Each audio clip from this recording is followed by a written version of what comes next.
Yeah, put something higher, lift it. Good evening, everybody. Welcome to Talking Sirens. Tonight we are going about gender-based in South Africa. I have gotten a few stats offline from the internet, mostly from Alberton Record, Guardian, some of the government stats, as well as from News 24. I will start off with those stats, and then Beth will introduce us to our lovely guest that we have tonight. Well, what I have gotten is that South Africa has one of the world's highest gender-based violence rates in the world. Femicide is 5 times in the global average. 41% of people raped are 41% of people raped are children, and only 1 in 9 cases are reported. Gender-based violence costs the country 42 billion rand a year. 1 in 3 women will be sexually attacked.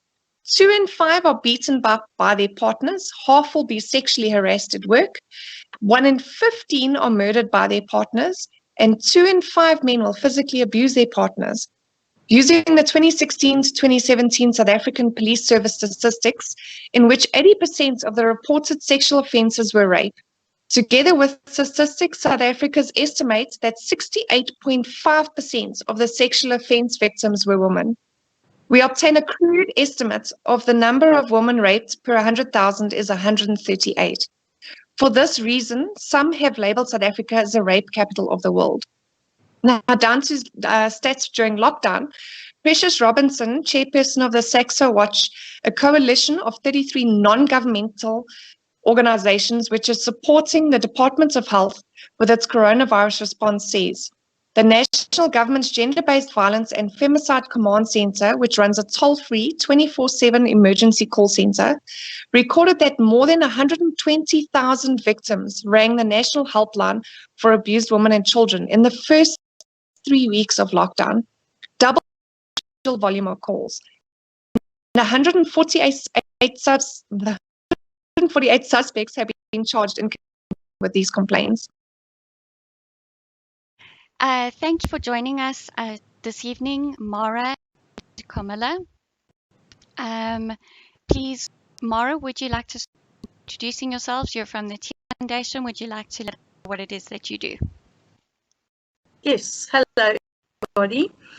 I have a foundation started called TEARS, and I started it because when I went to the police station to report, it was on a Friday. Said I should come back on Monday because they were there to help me. So what I did, when I became better, which took a very long time, in the course of recovery period, which is a typical through everything from self-hate to knowing, I absolutely knew it for a fact it wasn't true, that no one would believe me, and eventually trying to kill myself. So when I became well, I asked myself, what would I have liked to have happened when I was at the police station? And so I started, it was 18 years ago, when I started TEARS 10 years ago, I developed a service that I would when I went to the police station. And so I developed a USS service. It's not an app. The reason I chose USS is because it's a free to air, and you dial a simple number which is *1347355#, and get the 3 nearest places to you that for help. So that is what I wanted. I'd ask the police, where can I go for help? And they could told me to come back 3 days later.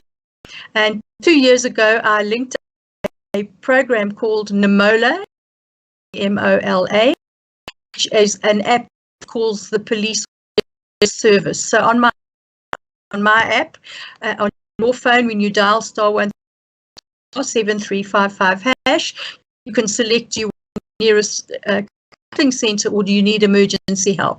And we can immediately tell the person who's phoning, and within 15 seconds, call you back, and they will send the police if you need help, if it's a threatening situation. Additionally, we do a lot of advising of people get a protection order, how to lay a charge, where to go, how to get all the examinations, because things that victims of rape do not do correctly in our country is they do not go for all the tests that they have to. You can't wait longer to have an etc., because the next that they can assist you is when the virus or whatever goes and a test positive. Pregnancy can happen all the time, so you do need to go for help after you've been raped. So what we do is we help people get the right support. Hi, I'm Karmilla. I run Slutwalk Johannesburg. It's a group that runs awareness campaigns to create a consent culture. So we have an annual protest march. We run a survivor support group that meets in person once a month. Well, obviously not now during lockdown. We do that via Skype or Zoom. And we have a WhatsApp group where people can chat and just find support from other survivors who know exactly what it feels like to be where they are right now.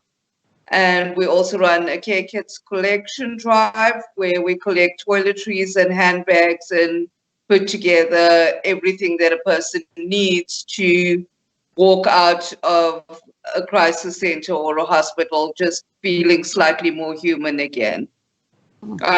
This year, we've also expanded that into an organization called the Society of Universal Love, so that we can focus more on the educational aspects of creating a culture of consent in the truest, broadest form of what that means. Okay, thank you both for joining us on this recording. I do believe Mara might have a bit of a correction on the stats, and I think Cami will probably agree with her on that one. Yeah. Well, actually, those are the published facts. So well done on doing your research. I think that's one of the things, there's a very important thing, is that you quoted the statistics of what gender-based violence costs our economy. And I have read that report. And I think it hasn't been updated for 4 years, unfortunately, so that figure's perhaps low. However, I would like to state that people never ever take into account what gender-based violence costs our country. Because look at the staff member that you have. If she's been abused at home, and one of the types of abuse that we often overlook is financial abuse, where the husband is controlling all the money, where she puts her check into his account and he makes her account, for it actually taking all her humanity away. She can't do what we all like to do, a little bit of shopping every now and then. And so I think that's a very important figure. People should take into cognizance the cost of gender-based isn't just life, loss of life, etc. It's also the cost to the economy. And right now, with the lockdown, we're all deeply aware of what the economy is costing us. Yes. Then one of the points that you raised was the Gender-Based Violence Command Center. And my thought on that is that all the research I've seen written and all the groups that I interact with, and I just want to digress on that point and say, if I don't work with Karmilla and Karmilla doesn't work with me, how will we ever make a difference? Because together we can, alone we can't. What do you say, Karmilla? I agree with that completely. We all have different experiences as survivors. You know, we tend to lump everybody together into a genre of trauma, but the truth is that each of us experiences this trauma differently. Some people report, some people don't, some people get over it in a week, others struggle with the trauma for years. So we need different approaches. And just because somebody else is approaching the same problem from a different angle doesn't make them my competitor. We're working in the same sphere to make the world a better place. And the best way to do that is by supporting each other and creating room for people to be able to get the kind of help that they need from the people that they relate to the most. You know, somebody that can relate to me might not necessarily relate to Mara, and vice versa. And The biggest thing for survivors after the fact is choice. And what better choice than who to accompany you on that healing journey? Absolutely. Agree. So one of the things I want to say about that journey is that in the same way as Karmilla and I can't do it alone, for that reason we network right across the spectrum. We don't look at an organization and say, well, they've got the same religious beliefs as me, as an example, or same political beliefs, because we don't see a color to rape and abuse. We just feel the pain, because we don't do a job, we live a passion. And I think that is a very important thing. I was listed for the Premier's Awards and won the Silver Award this year for our foundation. And they asked me what did I feel about winning the award. And so I'm going to share my answer with you. My answer was, every time I help someone change their life, that's the only award I need. Because I don't do it. Hey, what you say, Karmilla? I said, absolutely. I agree with you 100%. In this time, we've miraculously found some safe houses for people, and I've got 5 staff working. That's how busy we are. And the girl that's doing most of the first calls, we've divided into sectors, will phone me absolutely hysterical with delight if she's found someone a place to stay or got them a food hamper, because strangely enough, our service has devolved into saving people's lives because they can't get food, because they are, for example, a foreign national, and where they're going, the government will only give it to the ANC voters, which has been beyond distressing to me, beyond distressing. So you have to have your heart in the right place. That's what attracted me to Karmilla and many of the other people. I work with bikers. I work right across the spectrum. I work with, happy clappy Christians and born again new ages. It doesn't matter to me, because it's about the passion of helping people that we need to share. Definitely. I agree with you. Yes. It's amazing work what you ladies do. Absolutely. Yes. Definitely. Karmilla and I are natural born activists. I think I've Active being the operative part of that. We're both extremely active and loud. just being in the wrong with same it. base as you two ladies, and yes, it's the energy I feel when I'm with you is, yeah, I don't know. I was on a high for days afterwards, so I don't know what else to say on that. fantastic. Should we dive into the questions? Yeah, we can do. I'll start with the first one. Have you noticed an increase in gender-based violence cases during the lockdown, and are the majority of them men or women? Yours, Cami. Okay. See, I struggle with questions because I have so many different perspectives on different things. For me, I don't really like the term gender-based violence, and I don't like the way that we basically edit that out. I don't like the way that we define violence, because we define violence as a physical act. There's very little acknowledgement of the psychological effects and what emotional abuse can do, how violent that can be towards another human being. And that for me is a product of patriarchy that is harmful to both men and women. And we can't really quantify it by gender, because we're taught to react to stress in different ways. Like, boys are taught that they can hit but not cry. Girls are taught that they can cry and not hit. And when girls cry, it makes men feel helpless, like they've done something wrong. And then they get stressed and angry at themselves. And guess what? They hit, because that's what they've been taught. So, it's this vicious cycle of the way that we condition our children, which is why I started or expanded into S.O.U.L, the Society of Universal Love, is because I want to help people to change that conditioning, to get to a point where we can say that I'm a human being, I feel pain. It doesn't matter whether I have a penis or a vagina, my pain is still pain. And the healthiest way for me to deal with that is to communicate it in a way that can change a situation for the better. So, Yes. so what's happening right now in lockdown is that both of these forms of abuse are being exaggerated by putting all of us into this pressure cooker of stress and tension and helplessness and powerlessness in the face of everything that's being thrown at us. And women are being more emotional and men are being more physical. And we're all suffering because we just don't know how to tell each other that we're suffering in ways that the other person can understand. So it comes off as being abusive. That's very true. Yeah. So in answer to your question, I agree with Karmilla, and I would add to that I don't think as many cases of gender-based violence have been reported.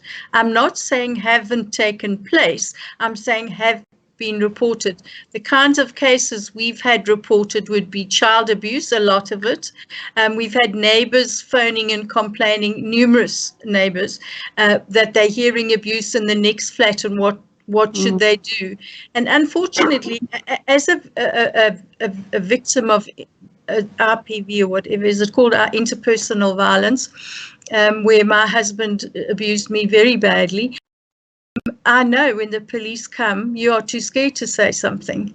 And that's why it takes women 7 times to plan to leave. So we've been sending people how to leave programs, because quite honestly, unless your life is in danger, I don't think you should leave. If your life is not and you've managed to survive in that circumstance for a while, you need to plan to leave. And planning to leave, you need all your paperwork. You need, if you were married and you haven't got a copy of your marriage certificate, go and apply for it. Get the copy. Get the birth certificates if you've got children. If there's a lease, get a copy of the lease. Because once you have left that place, the chances you'll ever be able to get your hands on that paperwork and to start a new life, we've got to have that paperwork. So the reality, if your life is in threat, leave. Don't look back.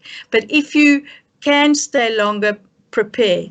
Pack an escape bag. Those are the things I'm teaching people. Pack an escape bag, get ready. And if you've got children, pack 1 or 2 things for each of them. And ask people, ask your mum, can I come home?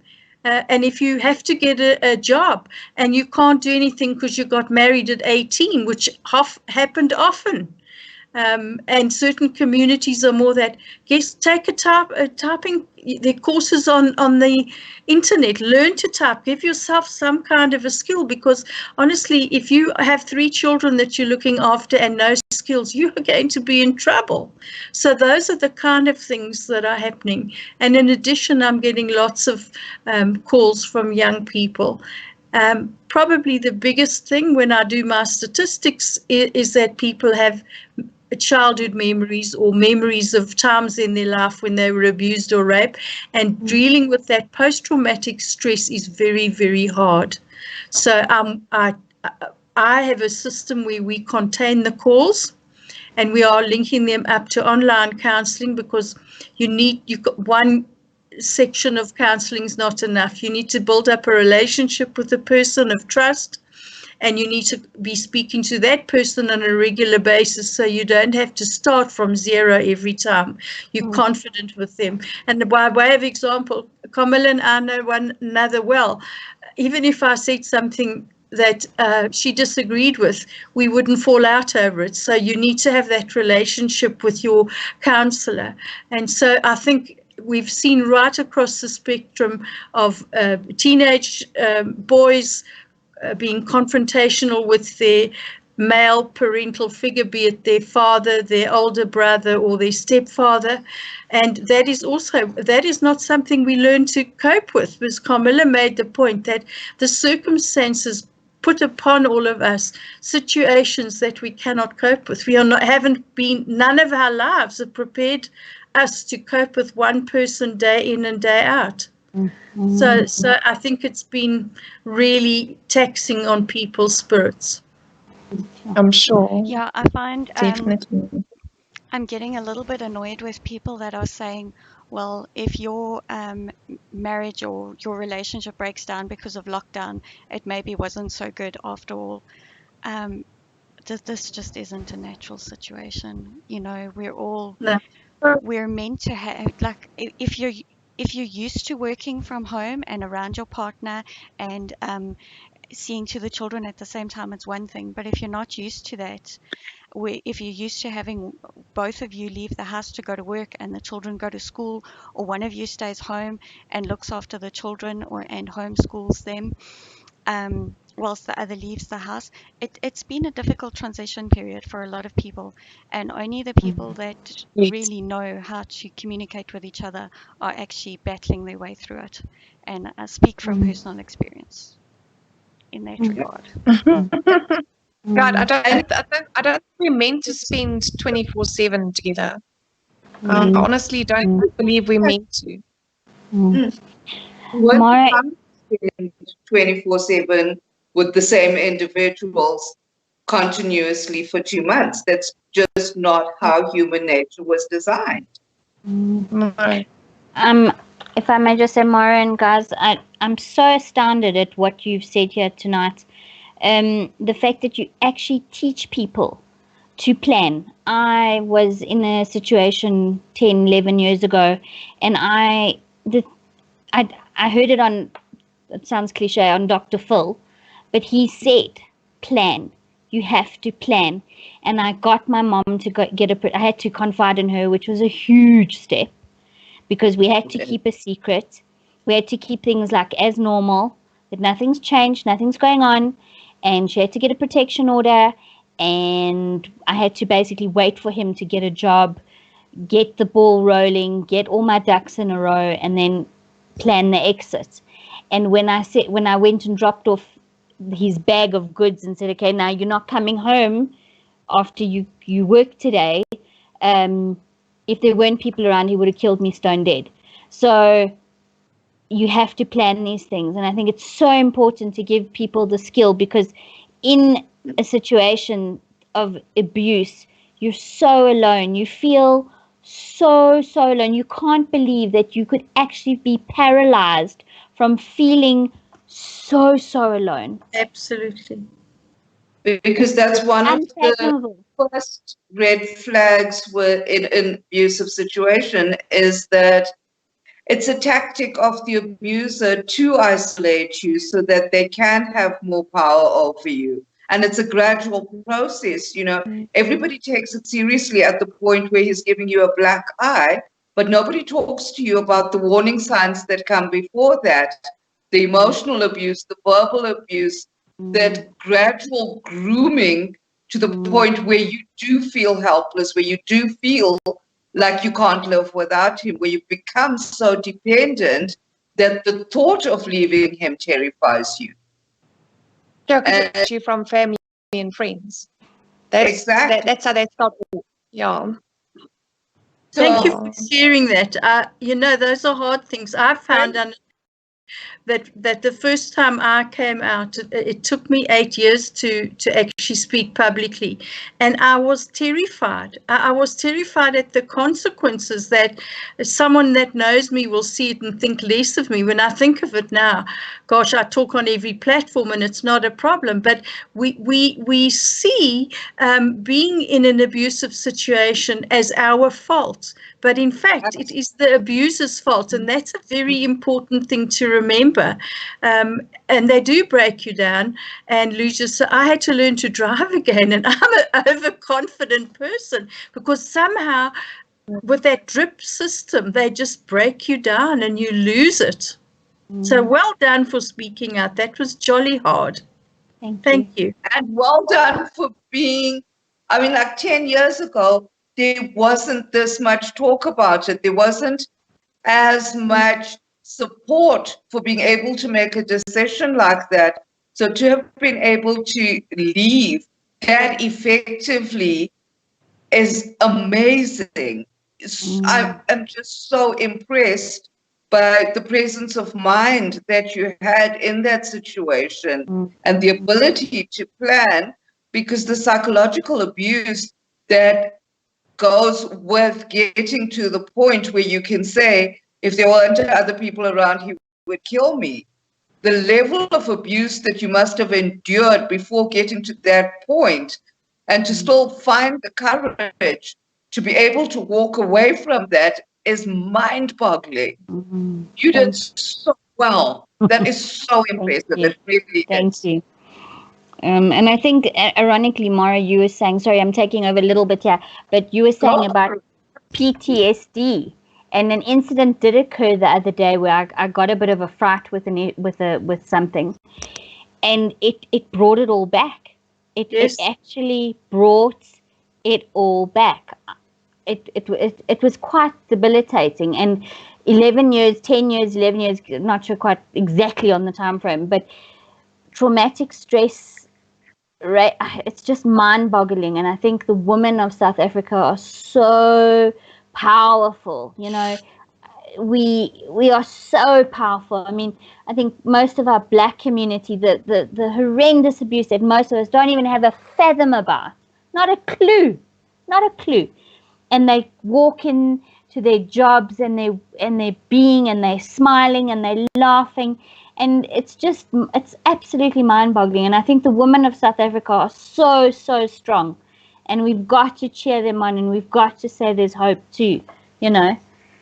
Absolutely. That's what this video is going to be about, is providing that hope. Do you know that I just want to encourage you. Post-traumatic stress, I don't think you ever lose it, because I've shared some experience with Karmilla and she shared them with me, and now we're sharing yours. But we do need to encourage one another. And so the way I always teach the people I'm working with about post-traumatic stress is, here it is, it's like a wedge of an orange, but grow the rest of your life so big that the wedge becomes smaller and smaller, and it has less and less things. The thing is, you never forget abuse. It's in your system. I got abused 28 years ago and I still sleep with the light on. So, you know, and I've really dealt with it, and I've been sitting doing phone calls all day, and I don't get upset. But that abuse of being in the dark room, I don't think I'll ever lose it, and I'm okay with it. I'm quite okay. I call the TV my husband, even though I've got a boyfriend. He sleeps in his own house. So I've got a husband and a light on all the time, and I've done that for 18 years. So what I'm saying is, you learn to cope with it. It's not that it ever goes away, because actually we were maltreated, but let it become a smaller part of your life is always my advice. Karmilla, you're nodding your head. You want to add something? I was raped in the back seat of a car, and to this day, I will not get into a car with a man that I don't know. I did a TV interview. I was raped when I was 18, 17. Well, anyway, late teens, and I'm 46 now. And a few years ago, so like 20 years after the fact, I did a TV interview, and the studio sent a driver for me. And the entire way from my house to the studio, I spent talking about my husband and my kids. I was like, you will see me as a wife and a mother. I am not a sexual object to you. You have no power over me. If anything happens to me, there's a big, strong man who loves me who will find you. You know, it was that kind of, let's just make sure you know where you stand in this situation. There will be no mixed signals. You know, and like I said, it was 20 years after the fact. It was like 2 or 3 years after I started actively working in this field. I had healed completely in every other form. I was talking about the rape openly. I was helping other survivors. But put me back in that situation, and it was an immediate trigger. I immediately went into defense mode. And the thing about driving, Mara, I would rather drive myself to an interview at 10 o'clock at night than be picked up by a driver again. I just want to ask you, ladies, do you ladies ever feel where you're overwhelmed with emotion on the cases that you deal with? Because I'm pretty sure that it after doing this for so long and I'm sure that there must be certain cases, specifically I suppose with children, that can grab you quite emotionally. How do you deal with it? Debriefing. You have to have someone to debrief to. You can't do it otherwise. I found that out the hard way. And actually recommended my current therapist, who is absolutely fucking amazing, Mara. Thank you. She really is. You can edit out language. Don't worry about it. Look, I've seen Karmilla around the country giving talks, and they complained about her swearing. No, we're a swearing channel, and if YouTube has a problem with it, it's fine, because we're not going to monetize our channel. We're going to get sponsorships in other ways. No, Mara says okay, Karmilla, that's fine.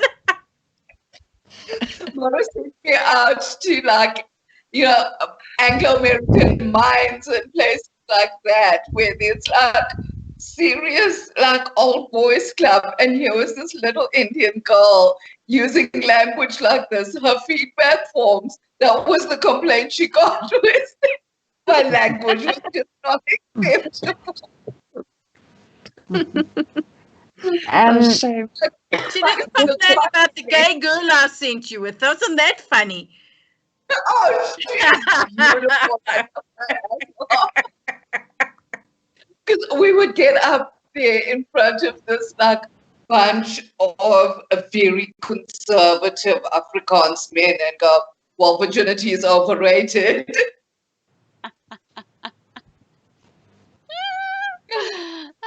Yeah. Anyway, I think back to the questions. Next one. Ruth, bring him on, baby. It's you. I just want to, so the question was about the alcohol ban and cigarette ban, and whether it's caused more or less abuse in households. Mine? Okay. I feel like it's caused more abuse because abuse comes from a place of powerlessness. And when you have something that is a stress relief, because for most people, alcohol and cigarettes are a form of stress relief. And when you take that away and you say, you can't have this, that person then feels powerless because somebody else is making the rules. Somebody bigger than them is saying, you can't do this. And when somebody who's already got no self-confidence, who needs to manipulate others in order to feel powerful, is being told that they're powerless, what are they going to do to feel powerful again? They're going to abuse somebody who they perceive to be less powerful than them. It's that whole, mom shouts at dad, dad shouts at mom, mom shouts at the kids kick the dog. It's just the cycle of government tells abuser that they can't have their crutches, abuser abuses victim, victim struggles in silence because, well, who are we going to tell? We're in lockdown. Do you know what I mean? It's like we've put together the worst combination of factors, and then we wonder why things are spiraling out of control. Yeah. Mara, your opinion on that? What you like? I really feel that as individuals, we have the right to say no if someone wants to have sex with us. In the same way, I believe we have the same right to drink or smoke. And I felt that the government robbed us of freedom of choice. So that was my biggest problem with it, is that and I couldn't see, and I still haven't, with all articles that I've read, and I've been following it avidly, I haven't seen any benefits, medically identified benefits. I just think it's been a lot of eyewash out there. So for me, I thought it was a worthless pain to put people through, in addition to being housebound. In fact, I guess you can see I'm anti the shutdown.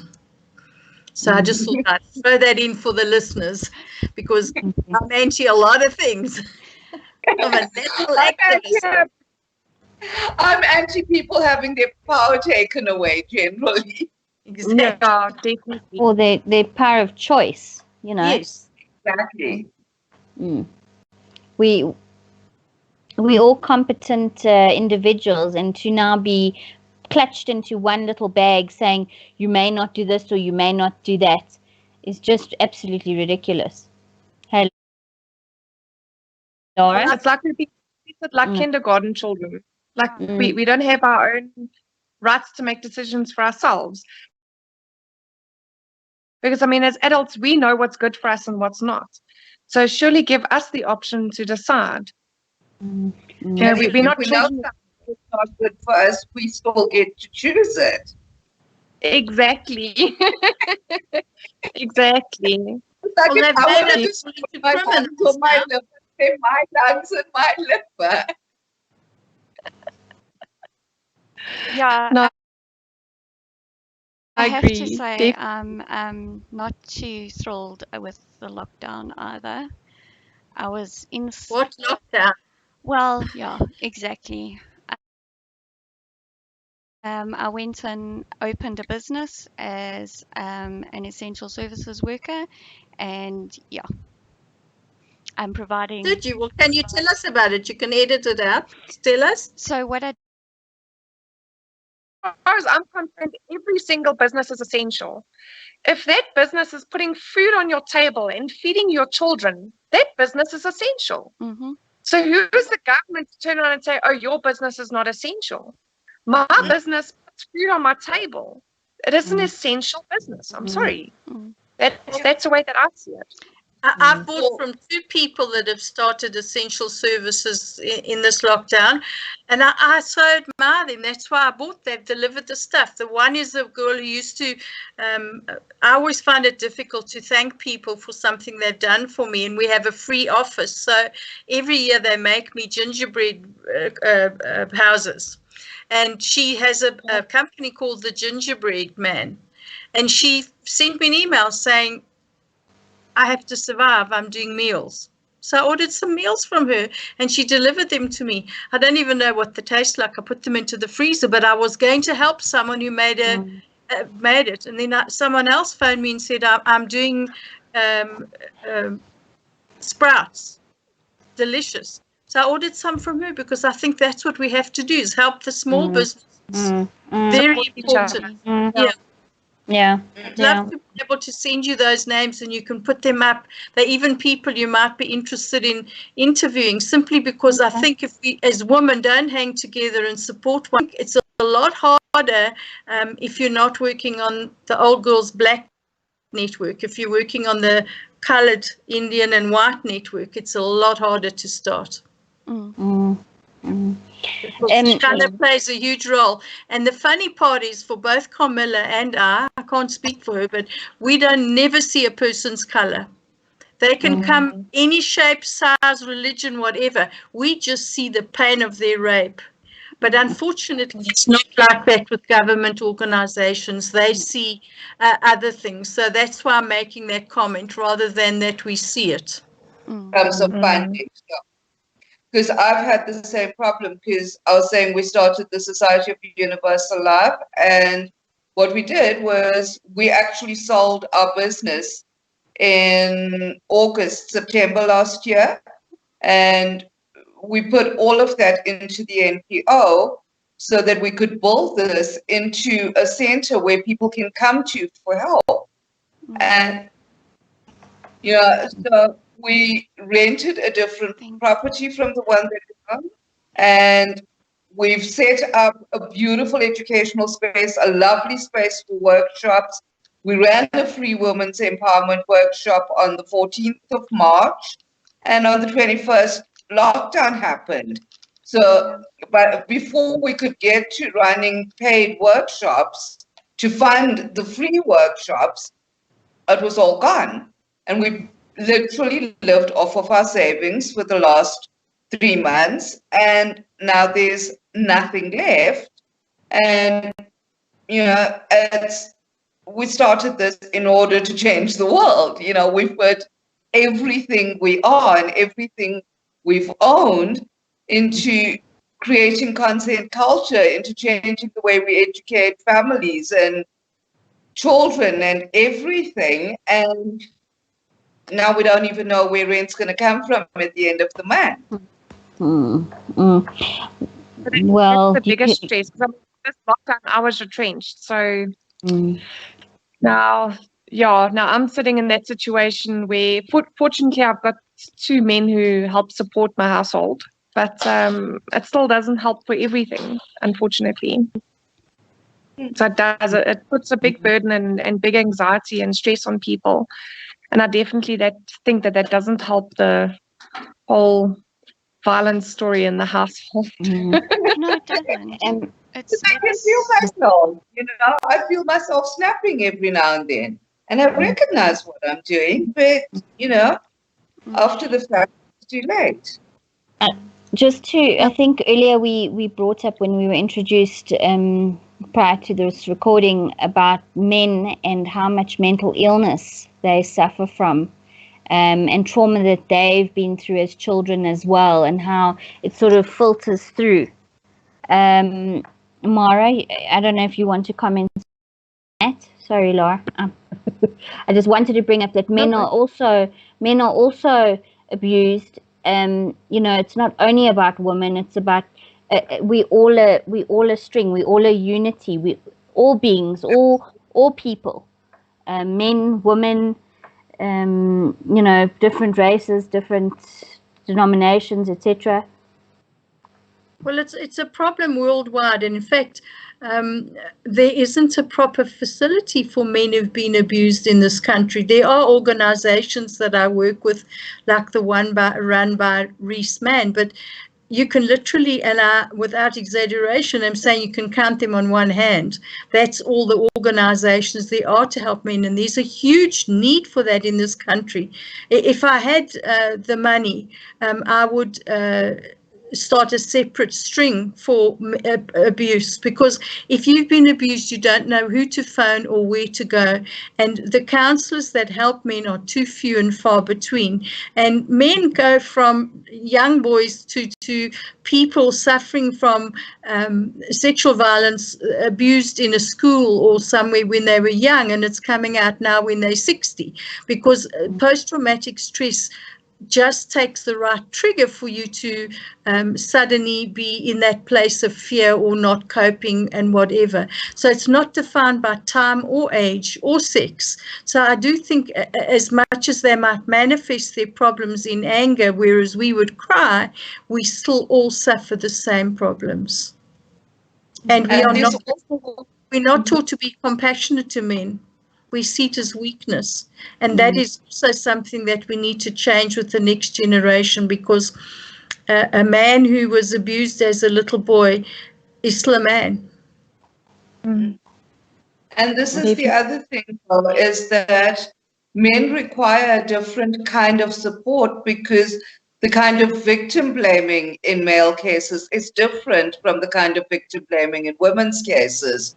So it's a lot harder for men to speak out, because it's this attitude that we've cultivated in society of, well, men can't be raped. Men are supposed to be ready and willing to go at any time, and women are the ones who are supposed to say no. So it's a lot easier for society to accept female survivors, whereas with men, especially teenage boys being raped by older women, it's like, oh, you were so lucky that you got your first experience with an older woman, or, that attitude of you should be grateful for having had that experience. Whereas with women, it's, oh, you poor thing. Just think about the way we react to a male teacher abusing a female student versus a female teacher abusing a male student. Just society's general perception around issues like that. So male survivors need a kind of support that we as women can't give them because we haven't experienced that level of toxic masculinity in our conditioning. I feel that there should, like Mara said, there should definitely be more organizations that are geared towards helping men because they require a different kind of help. You know, we can provide help to female survivors because it's easier for us to empathize with them. We know what they've experienced to a far greater extent. You know, and I can understand what it would have been like. I can logically say that it was equally abusive for a teenage boy. You know, if he's under 16 and he's had sex with an older woman, it's statutory rape still. Yes. He's not lucky at 15 to have had a 23-year-old woman abuse him, because that's what it is. It's abuse. It's not sex. It's rape. And we don't call it that. You know, so it is. And it's harder for, because of that, it's harder for boys to come forward and say, this is what happened when I was 12 years old, because the old boys club is hitting him on his back. Yeah, you nailed an old woman. Well done, son. You know, as opposed to, you poor thing, you were violated at such a young age. You know, so it takes a very different kind of outlook to be able to help somebody in that situation. And I don't think that as a society, we've evolved enough to be able to provide that help efficiently. And Karmilla, you're absolutely right, because I read a lot, because that's how you stay abreast of all the changes and the new terminology and techniques. But there's much less written about men. So you read widely, 100 articles about women. You could just pick it up by Googling on anywhere, but you wouldn't find that about the psychoanalysis of counseling men. And it is difficult because they've already had to overcome. I think that survivors, men and women, overcome a lot of things to report and to come forward or to speak out. But I think men have to overcome barriers that we have no understanding of as women, because we do have such a patriarchal society, and they are questioned because, as Karmilla correctly said, it's society somehow tells them they should consider themselves lucky rather than raped. So it is a problem. And they didn't want to, you know, even if somehow the toxic masculinity did accept that, okay, this boy didn't want to be raped. He's a man. Why didn't he fight back? You know, and his masculinity comes into question. You know, the interesting thing is that there are things that we don't consider. For example, when a man is being raped, he will often get an erection.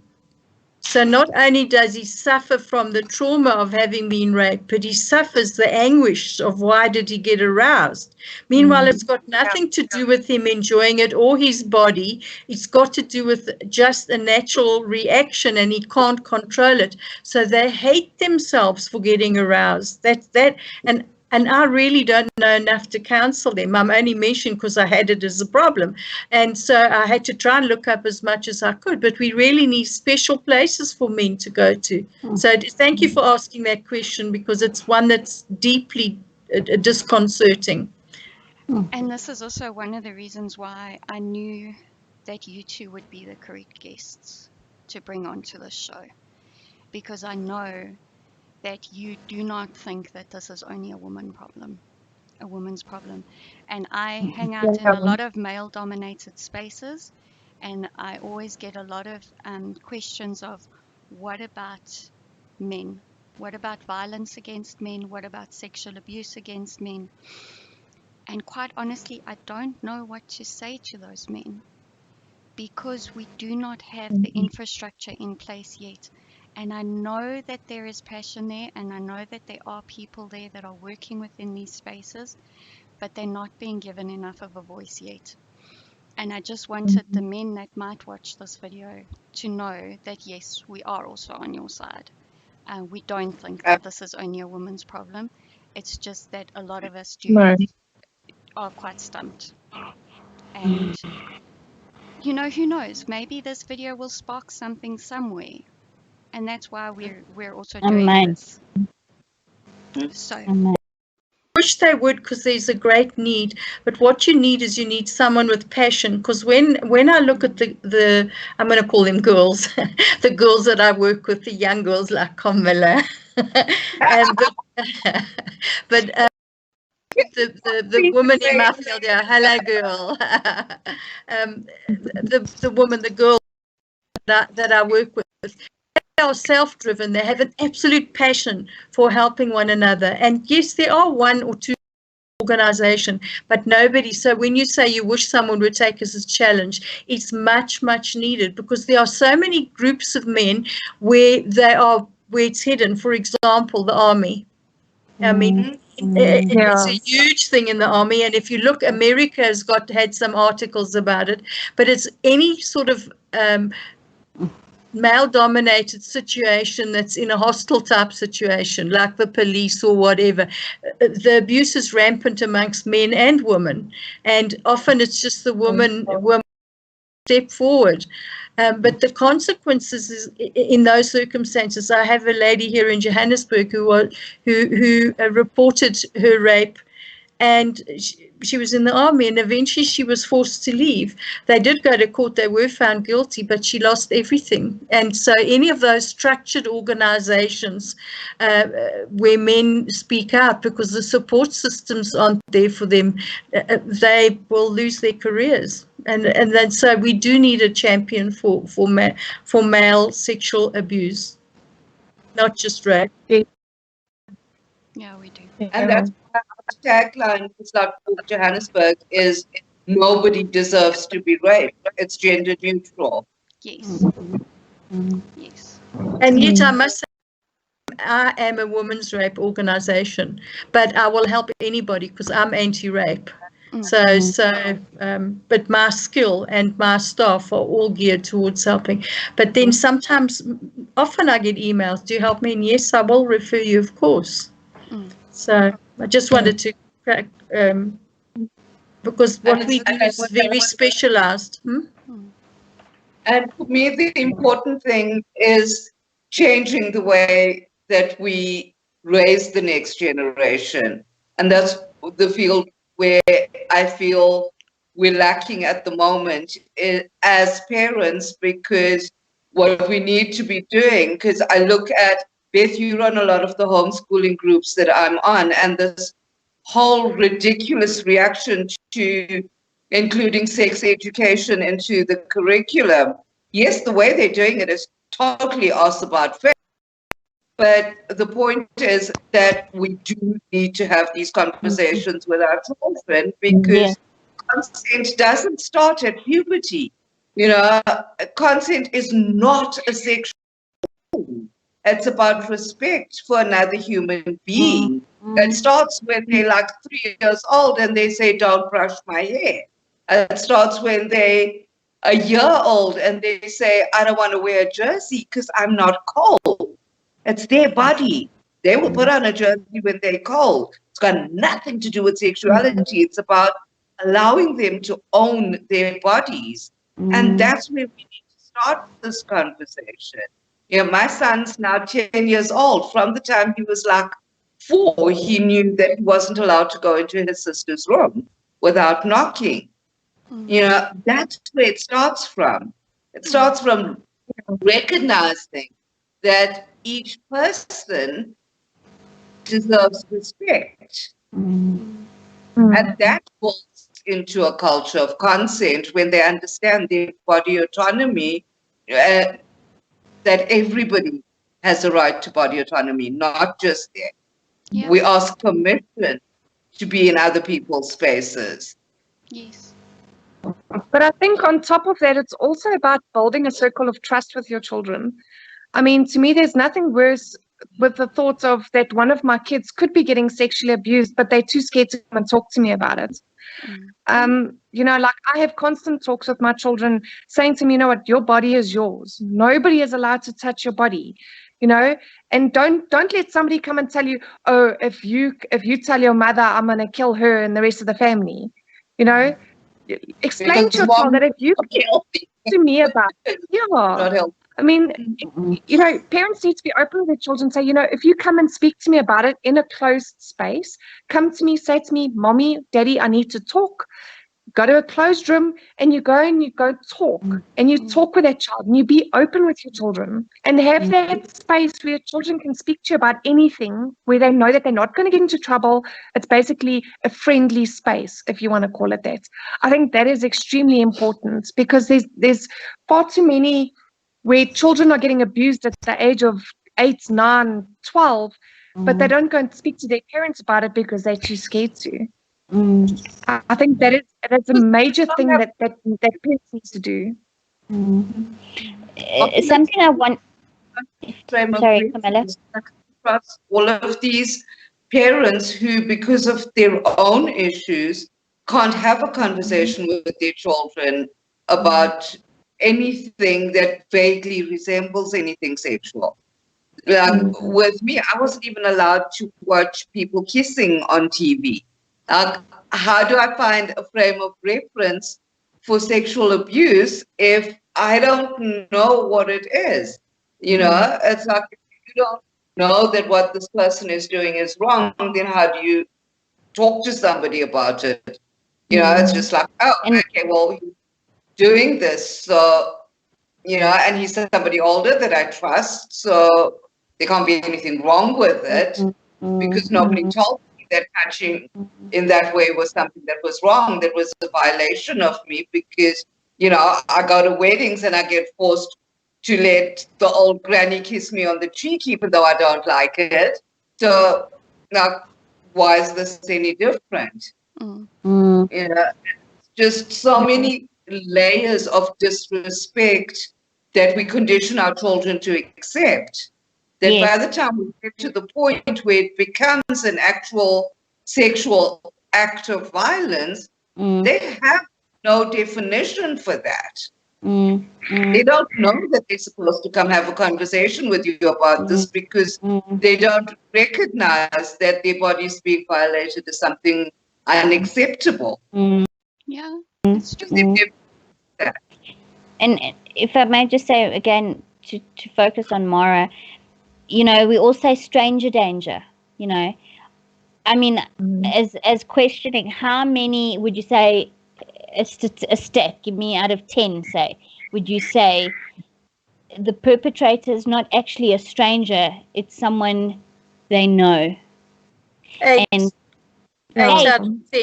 The majority of sexual acts are from people, intimate relations, next door neighbors, trusted people, the family priest, the family teacher. Very few are strangers. If you, the statistics, they vary between only 1 out of 10 or 2 out of 10, depending which country, but it's nearly always someone you know, because it gives them the safety, they know the system, they know the parents. And so grooming takes place not just of children.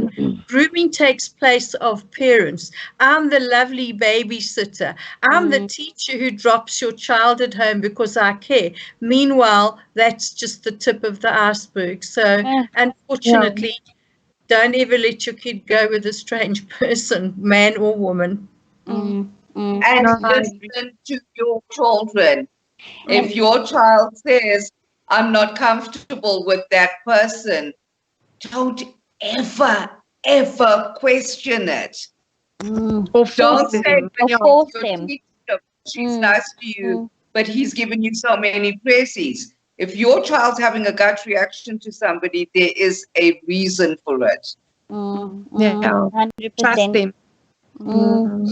And if I just quickly, 1 second to wrap up, I'm sure Beth wants to maybe wrap up just now. I don't know what her time frame, but you know, I have a situation where I have a 14-year-old son and my boyfriend has a young daughter of 7, and I know within my construct of our religion, there's certain guidelines where you don't allow children of certain ages to be alone in certain environments. And after, in the last 6 months, I've been saying to the daughter, you know, if you want to go into my son's room, it sounds so formal, but I don't want to give away names as such. If you go into Ben's room, you know, keep the door open, Navi. You know, we need to protect our children. We've got so many relationships with different partners and different children and different families connecting and combining. We have to protect these children. And it's not necessarily that Ben would do something to her. It would also be that there's no manipulation of her manipulating him at a later stage. Yes. You know, there has to be fences. There has to be guidelines in protecting all ages, all children, all people. Yeah, that's my 2 cents worth. You're absolutely correct. You do have to put those guidelines, and unfortunately have to put in very firm rules. No one in their rooms or whatever, because that's your protection of them. Even if it seems draconian, we have to protect our children, because at that age they don't know the barriers. And especially in a melded family like that, one would be thinking, well, if I don't do this, he or she might leave my mom or dad, depending, and there's a lot of manipulation. So one has to actually make hard and fast rules. I come from a family where both my parents remarried, so we were 15 kids. Wow. And not all living in the same house, but we all fought. We still fight. And it's very hard melding families together. So if you set up guidelines, my mother did not set them up. So we had a very complicated life, which is a discussion for another time. But it would have been a lot better if there were hard and fast rules. And so I'm urging you, in terms of all the books I've read, my own life, hard and fast rules. That's it. If I think you're in the room, I'm flying the door open, I'm not knocking. Yeah. The key is communication. You always have an open line of communication. You put those rules in place, but everybody in the situation needs to understand why they're there. Yeah. So that it's not going to be a case of sneaking around, breaking the rules because we don't understand them, and we think the parents are just being, mini Hitlers, making rules that we don't understand, and then we want to go break the rules. You sit down and you have a family meeting where everybody's given equal voice, and you say, this is why mommy and daddy are making these rules. This is what we feel is most appropriate. And we're not saying don't interact with each other. We're saying we're all individual human beings and we all need our personal space. And that's why you're not allowed into that person. That's why the door is going to be open if you're in that person's room. And if that person says you're not allowed in their room, you're not allowed in their room. That's it. No discussion. Exactly. Yeah. I agree with you. Can I just take a second? I want to ask a question, but I also just want to say to our viewers, please be sure to click the like button and please like our video, as well as click on subscribe to our channel. Yes, please subscribe and click on the bell icon so that you can get notifications of our streams. The question that I'd like to ask you, ladies, is what can us as ordinary people do? Like, for example, if you know of a family friend or a family member or something like that that is going through this kind of domestic violence, because the problem that I find is it's not always easy to get people to leave their abuser. So what could an ordinary person do, or what would a family member or a friend do to assist somebody in this kind of situation? The first thing that I always do is make sure they know that they're not alone. Because like you were saying earlier, that feeling of having to confide in somebody, feeling alone in that situation is the most powerful tool that the abuser has, is that making the victim feel isolated and helpless and alone. One of the biggest things that the common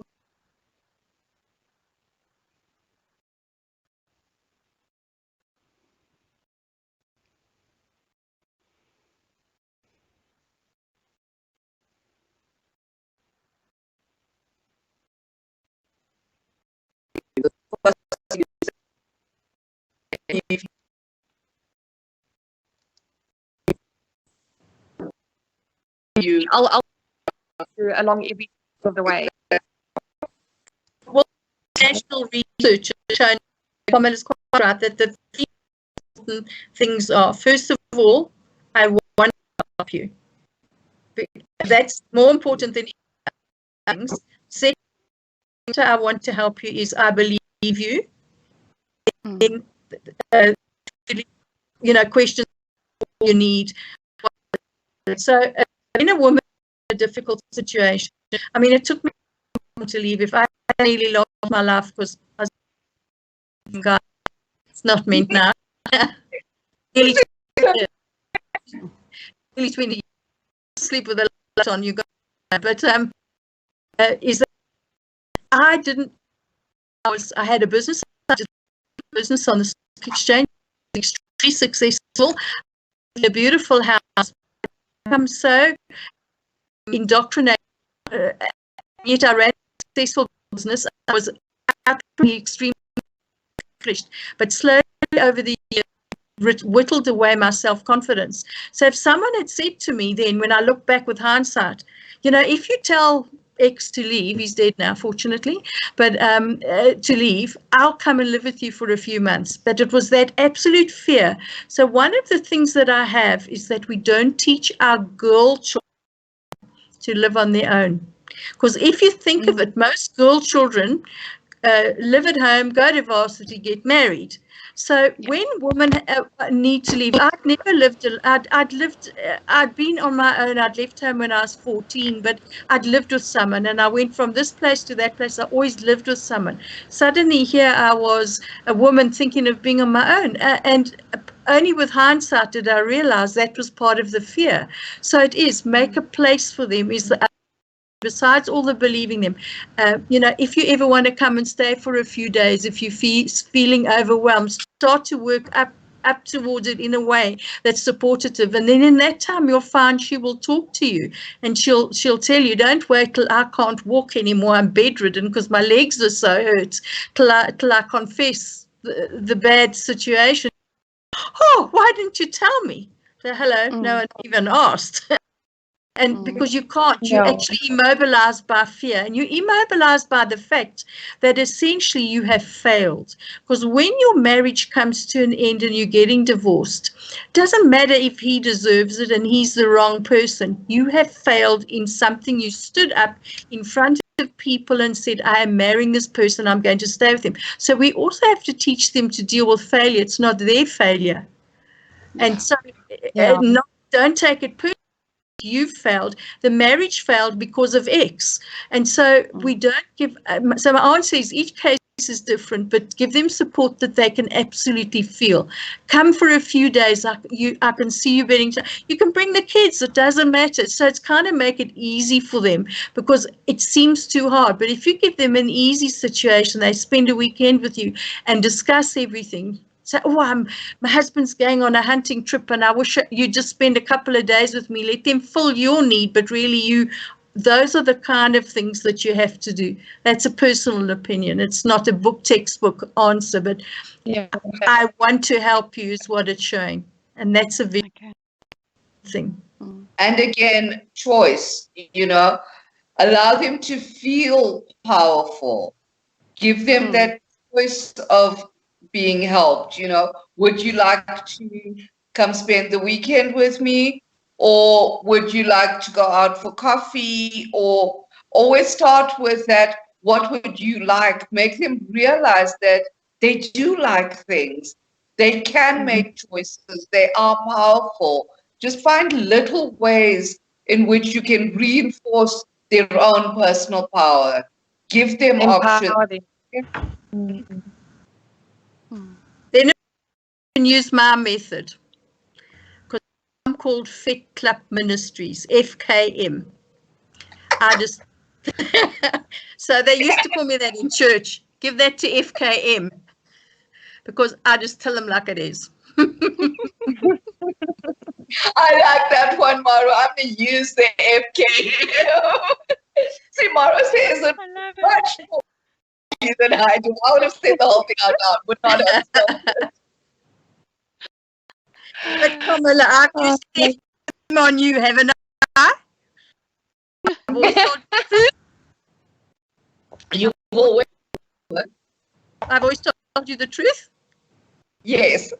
You do a lot more politely than I do. But it's important to have relationships of truthfulness with people. People are often shocked because I'm so bluntly truthful. But there are times when you can say the truth that it scares them. Then you don't do it. Yeah. Because sometimes it's too much. Yeah, if you were saying, Nassan, I've noticed your husband's overbearing, I mean, that wouldn't be a good way. Yeah. It's a matter of just knowing when you use it. But if she says, I'm really unhappy, should I leave? That's the time for using the truth, where most people will avoid it. So it's kind of having that empathy for the situation. And so I often say to people, I've got a couple of I did a lot of counselling before I started TEARS, and I've got one lady I've been counselling for 30 years. Every time she has to make a big decision, she'll phone me. I'll say, yes, what do you want? And I had somebody who I counselled as a teenager who called me about 4 years ago. Hello, Auntie Mara, I just want to apologize for being so difficult, but she's married with kids now and she wanted to just tell me about her life. So I think you've got to develop a relationship. I'm not friends with either of them and I haven't been in close relationship, but it's important that they trust you. And so it's very important that they know because of the stuff I went through with them, which was seriously horrendous, both of those cases where my counselling abilities had to be stretched with prayer because I seriously couldn't cope. But that trustfulness, because they trusted me. So I think for me in counselling or helping anybody, that's the absolute core. That what I would say to them, I love you whatever you do. Even if you don't listen to me, I will always love you. I will always love you. And I often... Sorry, Mara. I think one of the biggest problems for people can be, a sense of ego when you tell someone what you think they should do and they don't follow your advice. And often they don't. Mostly they don't. But you have to make that deep commitment that it's not about you. And that's why a lot of counsellors don't really work out. When Karmilla mentioned the counsellor she goes to, it's about really caring and wanting to help them. There isn't a right and a wrong outcome. The only right outcome is that person finds peace and finds the path they need. You can't possibly let your will be the divider thing, because you're quite right, it's ego. They're walking their path. You can't make them walk your path. Absolutely. But you can always be with them. You can walk their path with them, but you can't make them walk your path. Don't try to make them you, in other words. Exactly. Because every one of us have to make our own mistakes, live our own life. Well, I think this is... My kids, don't make the same mistakes I made. Go find your own mistakes. Brilliant. Go do something What were you going to say there? Sorry, I think we definitely need, at least maybe once a month, we need to have a conversation, a catch up, maybe just to check in, or once every 6 weeks, part 2, part 3. These are very interesting conversations, and I think we could, if we had the time, we would sit here till the crack of dawn, My phone's just told me it's on 15%, so I'm going to have to wrap up soon. And we've been for an hour and 15 minutes. Well, I hope lots of people post questions, because I'll answer you by email if you post them onto the pod. And like the pod, because we want to come back. So if you don't say we were great, we can't come back. You'll be back. Definitely be back. We'll always invite you back, Mara and Karmilla. We'll always have you back. Don't worry. We're not going anywhere. Even if we get 20 dislikes, it doesn't matter. We're here for everybody. And if there's people that don't like it, well, then I'm sorry for them. But we're here for everybody. Okay, do we want to do the exit? And then we can say goodbye on the call. Okay. Okay. Okay. Over to you, who- Ruth. I think I might have probably mentioned my exit in before, just to say thank you so much for coming on. We are going to post bank details for TEARS. Also, SADC, you mentioned depression. We're going to list all your numbers, your SMS line, all the contact people that how to get in touch with you. And thank you for your time. We really appreciate it. Yes, thank you so We much, really do. ladies. And to the audience, if you haven't done so already, please subscribe and click the bell icon so that you receive notifications, and keep talking. Keep talking and keep smiling. No, there's always hope. There's always hope. And if you have questions, please post in the comments below, and Mara and I will respond to them. Absolutely. We will Thank you. genuinely care.